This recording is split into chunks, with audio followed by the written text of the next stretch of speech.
Hey everyone, Jesse here with Plant Propagation. Wanted to do a video showing how to make new thornless blackberry plants. So I've gotten a lot of questions before with this system. How does it work? Is it being flooded? Do you keep the plants in there? So basically this is an aquaponic system. To keep it simple, there is a pump going at the base of that white pipe. It turns on a timer, and I have that timer turned on right here. You can see that it's running. I think it runs for 3 minutes every 14 minutes or so, or something along those lines.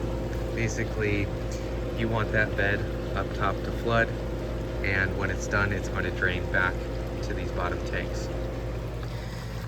So, one thing is that I've learned to shade the plants. So I will shade these cuttings.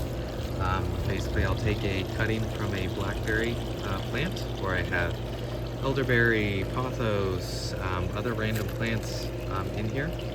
And so I will take cuttings and I will place them in media with no chemicals, nothing like that. So a couple different medias that I'm currently testing out right now. You can see that that is black, that is biochar, which is basically a charcoal almost. It's wood that is burned without oxygen. There's no organic matter in there. It's very light. If you've had charcoal that's it almost has a ting to it if you drop it. It's like that.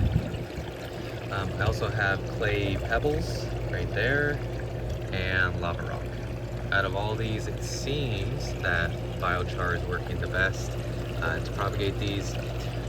But if you see, kind of down below, let's see if I can get this out of the way. You can see on that cup, it's a little dark, and that's where the water level is. So we have the water that's flooding all of these plants every 15 minutes or so. It keeps the plants watered, they don't die, as you see, and eventually, hopefully, they start growing roots. So after they grow enough roots, then you can transport them and put them into a pot. Probably takes a couple weeks. I'm down here in the south in Texas, so my plants have been growing a long time already. It's only June, but you might just be starting this process with new growth on your existing thornless blackberry or elderberry. And after those plants are hardy enough, they're not bending, they're pretty sturdy. At that point, you can start taking cuttings and placing them into the system. So the water levels on this, they'll never get above this clay pebbles, but they come up about, maybe an inch or so underneath. It will keep all of these cuttings moist and they won't dry out and die. And then eventually you will get new plants. You can transfer those to the pots in soil. And then plant them wherever you want. Just a couple other things. You don't have to do this, but there are fish located in these two bottom tanks. I have guppies, I have bluegill, sunfish, a catfish. So those are the only fertilizer or whatnot in these systems. You don't need it, but it's an option for you.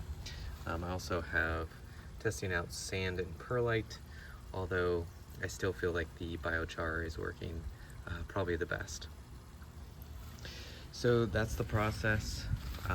If you wanted to keep it really simple, it's literally just flooding a bin full of media, not all the way to the top of the cutting, but the very base of it.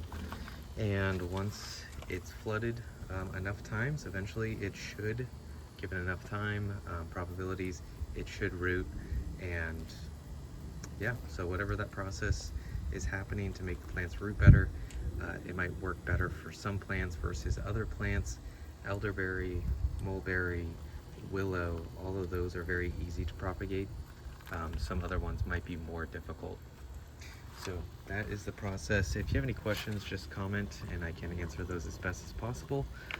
But it shouldn't be a very complicated system. You can make it as simple or as complex as you want. I have all sorts of pipes that are keeping the water levels equal on both sides of this fish tank because it's not connected down below.